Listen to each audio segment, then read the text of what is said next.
ദൈവത്തിൻ്റെ പരിശുദ്ധ നാമം വാഴ്ത്തപ്പെടുമാറാകട്ടെ. നമ്മുടെ പരിചയങ്ങൾ പരാജയപ്പെടുന്ന ഇടത്ത് ദൈവിക ആലോചനകൾ നമുക്ക് പറഞ്ഞു തന്ന് മുന്നോട്ട് നടത്തുവാൻ ദൈവം വിശ്വസ്തനാണെന്ന് തിരുവചനം ഓർമ്മപ്പെടുത്തുകയാണ്. തിരുവചനത്തിൽ നമുക്ക് പരിചിതമായിട്ടുള്ള ഒരു ഭാഗമുണ്ട്. പൗലോസ് ഒരു തടവുകാരനായി മറ്റ് അനേകം തടവുകാരോട് ഒരുമിച്ച് റോമിലേക്കുള്ള യാത്രയിൽ ശുഭ തുറമുഖം എന്നുള്ള സ്ഥലത്ത് കപ്പലെത്തിയപ്പോൾ തന്നോട് കൂടെയുള്ളവരോട് പൗലോസ് പറഞ്ഞു, ഇനി മുമ്പോട്ട് പോയാൽ കപ്പലിനും ചരക്കിനും മാത്രമല്ല, നമ്മുടെ പ്രാണനും വലിയ കഷ്ടനഷ്ടമുണ്ടാകും. എന്നാൽ കപ്പലുടമയും മാലൂമിയൊക്കെ പൗലോസിൻ്റെ വാക്ക് കേട്ടില്ല. അതൊരു ദൈവശബ്ദമായിട്ട് അവർക്ക് ഏറ്റെടുക്കുവാൻ കഴിഞ്ഞില്ല. അവരുടെ പരിചയത്തിൽ ആശ്രയിച്ച് മുന്നോട്ട് പോകാം എന്ന് നിശ്ചയിക്കുകയാണ്. അനുകൂലമായിട്ടുള്ള ഒരു സാഹചര്യം ഉണ്ടായി. മന്ദമായ ഒരു കാറ്റടിച്ചപ്പോൾ അവർ വിചാരിച്ചു, അവർ ചിന്തിച്ചത്, അവരാഗ്രഹിച്ചത് സാധിച്ചു എന്ന്. എന്നാൽ പെട്ടെന്നാണ് അവരുടെ ജീവിതത്തിനെതിരെ ഒരു ഈശാനുമൂലൻ ആഞ്ഞടിക്കുന്നത്. അതിൻ്റെ നടുവിൽ നിന്ന് രക്ഷപ്പെടുവാൻ അവരുടെ പരിചയം, അവരുടെ കഴിവ്, അതെല്ലാം അവർ പ്രയോഗിക്കുകയാണ്. എന്നാൽ അവസാനത്തെങ്കിൽ വലിയ നിരാശ അവരെ ഭരിക്കുകയാണ്. ജീവിച്ചിരിക്കും എന്നുള്ള ആശയെല്ലാം അവർക്ക് നഷ്ടപ്പെട്ടു പോവുകയാണ്. പരിചയം പരാജയപ്പെട്ടു പോയ ഒരിടം. സ്തോത്രം. സ്വയത്തിലുള്ള ആശ്രയങ്ങൾ പരാജയപ്പെട്ടു പോയ ഒരിടം. അവിടെ പൗലോസിലൂടെ വീണ്ടും ദൈവം അവരോട് സംസാരിക്കുകയാണ്. നിങ്ങളുടെ ആരുടെയും പ്രാണന് ഹാനി വരത്തില്ല. എൻ്റെ ഉടയവനായ ദൈവം എന്നോട് സംസാരിച്ചു. പൗലോസ് എന്ന വ്യക്തി നിമിത്തമായിട്ട് ഇവരുടെ എല്ലാം പ്രാണനെ ദൈവം രക്ഷിക്കുമെന്ന് പൗലോസിനോട് ഹൃദ്യമായി ദൈവം ഇടപെടുകയാണ്. ദൈവം എന്താണോ അരുളി ചെയ്ത് അത് വിശ്വസിച്ചുകൊണ്ടാണ് പൗലോസ് തൻ്റെ കൂടെയുള്ളവരോട് പറയുന്നത്, നിങ്ങളുടെ ആരുടെയും പ്രാണന് ഹാനി വരത്തില്ല. വചനം വളരെ ശക്തമായിട്ട് ഓർമ്മപ്പെടുത്താൻ ആഗ്രഹിക്കുന്നത്, നിങ്ങളുടെ പരിചയം പരാജയപ്പെട്ടിരിക്കുകയാണ്.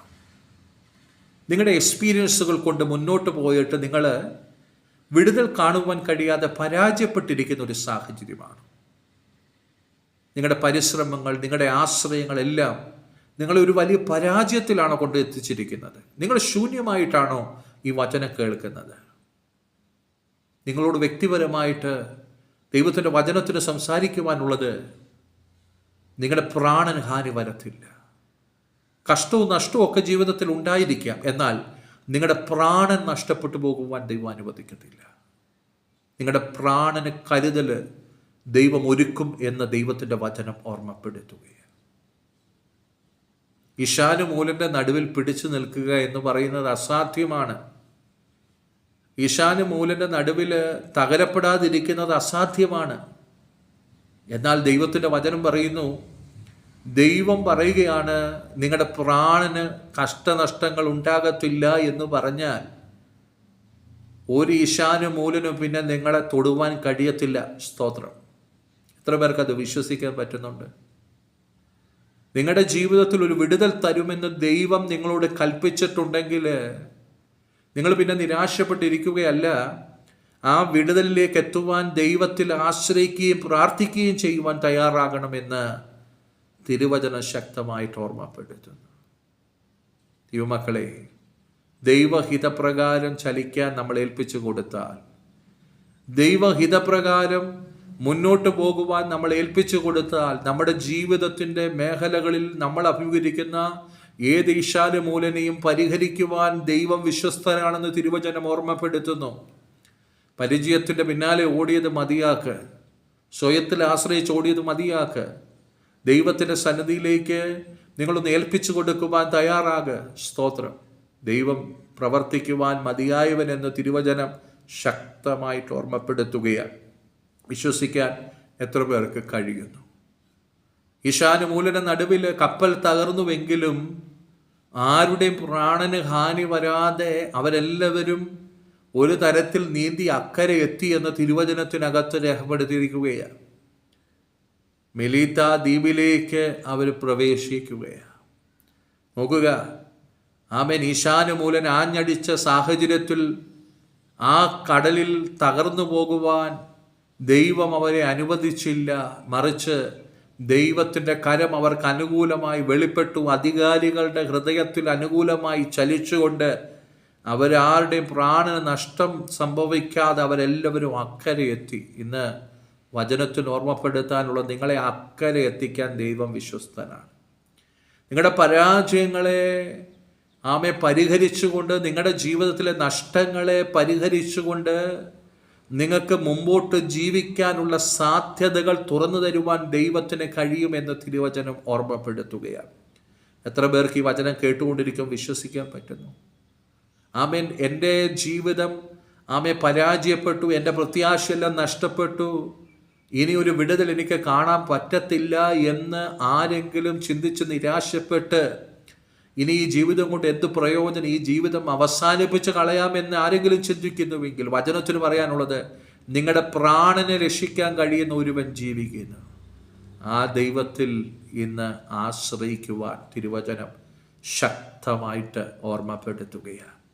ഈശാനമൂലൻ്റെ അനുഭവങ്ങളിൽ നിന്ന് നിങ്ങളെ പുറത്തു കൊണ്ടുവരുവാൻ, നിങ്ങൾക്ക് അനുകൂലമായ സാഹചര്യങ്ങളെ ജീവിതത്തിൽ നൽകി തരുവാൻ ദൈവം വിശ്വസ്തനാണ്.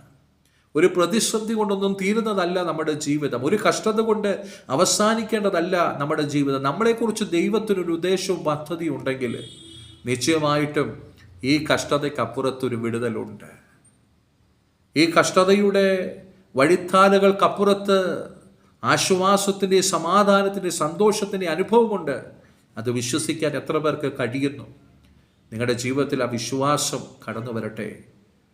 വളരെ വ്യക്തമായി ദൈവത്തിൻ്റെ വചനത്തിന് ഓർമ്മപ്പെടുത്തുവാനുള്ളത്, നിങ്ങൾ ഇതുവരെ ഒരു പരാജിതനാണെന്ന് ഒരുപക്ഷെ ലോകം നിങ്ങളെക്കുറിച്ച് വിധി എഴുതിയെന്ന് വരാം. നിങ്ങൾ ഇന്നായിരിക്കുന്നത് ഈശാനമൂലനെ പോലെ ആഞ്ഞടിക്കുന്ന വലിയ കൊടുങ്കാറ്റിൻ്റെ നടുവിലായിരിക്കാം. എന്നാൽ ദൈവത്തിൻ്റെ വചനം പറയുവാൻ ആഗ്രഹിക്കുന്നത്, നിങ്ങളെ വിടുവിച്ചെടുക്കാൻ ദൈവത്തിനൊരു ഉദ്ദേശവും പദ്ധതിയും ഉണ്ടെങ്കിൽ നിങ്ങൾ ഇന്നായിരിക്കുന്ന സാഹചര്യം ദൈവത്തിന് പ്രശ്നമല്ല. ലോകം നിങ്ങളെക്കുറിച്ച് പറയുന്ന വിധി ദൈവത്തിന് പ്രശ്നമല്ല. കാരണം നിങ്ങളെക്കുറിച്ച് ദൈവത്തിനൊരു വിചാരമുണ്ട്, നിങ്ങളെക്കുറിച്ച് ദൈവത്തിനൊരു പദ്ധതിയുണ്ട്. അതിലേക്ക് നിങ്ങളെ കൊണ്ട് എത്തിക്കുവാൻ അവൻ മതിയായ ദൈവമാണെന്നാണ് തിരുവചനം ഓർമ്മപ്പെടുത്തുന്നത്. വിശ്വസിക്കാൻ പറ്റുന്നുവോ? ദൈവത്തിൽ ആശ്രയിക്കാൻ പറ്റുന്നുവോ? ഏൽപ്പിച്ചു കൊടുക്കുവാൻ കഴിയുന്നുവോ? നിങ്ങളെല്ലാ രീതികളിലും നിങ്ങളുടെ ജീവിതത്തിൽ ഒരു ദൈവപ്രവൃത്തി ഉണ്ടാകാൻ, ഒരു വിടുതൽ ഉണ്ടാകാൻ നിങ്ങൾ പരിശ്രമിച്ചവരല്ലേ? ഇന്ന് പകൽക്കാലം ദൈവസന്നിധിയിലേക്കൊന്ന് നിങ്ങളുടെ ജീവിതത്തെ ഒന്ന് ഏൽപ്പിച്ചു കൊടുക്കുക. ദൈവത്തിൻ്റെ കരങ്ങളിലേക്ക് നിങ്ങളുടെ ജീവിതത്തെ ഒന്ന് ഏൽപ്പിച്ചു കൊടുക്കുക. ആ നല്ല കുശവൻ്റെ കരങ്ങളിലേക്ക് നിങ്ങൾ ഏൽപ്പിച്ചു കൊടുത്താൽ ആ മോശമായി പോയ ആ കളിമണ്ണിനെ വീണ്ടും കുശവൻ ആഗ്രഹിക്കുന്ന നിലയിൽ മോൾഡ് ചെയ്യുവാൻ അവൻ്റെ കരങ്ങൾക്ക് ഇന്നും കഴിവുണ്ട്, ശക്തിയുണ്ട് എന്ന് തിരുവചനം ഓർമ്മപ്പെടുത്തുകയാണ്. ആ കുശവനാണ് നമ്മുടെ ജീവിതത്തെ നിയന്ത്രിക്കുന്നത്, നമ്മുടെ പരിതസ്ഥിതികൾ നിയന്ത്രിക്കുന്നത് അവനാണ്. അവൻ്റെ കരങ്ങളിലേക്ക് നമ്മൾ ഏൽപ്പിച്ചു കൊടുത്ത മനോഹരമായ ഒരു പാത്രമായി, ഉപയോഗയോഗ്യമായ ഒരു പാത്രമായി, വിലപിടിപ്പുള്ള ഒരു പാത്രമായി നമ്മളെ പുറത്തു കൊണ്ടുവരുവാൻ ദൈവം വിശ്വസ്തനാണ്. ഏൽപ്പിക്കാം. ഈ വചനങ്ങൾ നമ്മുടെ ജീവിതത്തിൽ വലിയ അനുഗ്രഹത്തിന് കാരണമായി തീരട്ടെ. God bless you. ആമേൻ.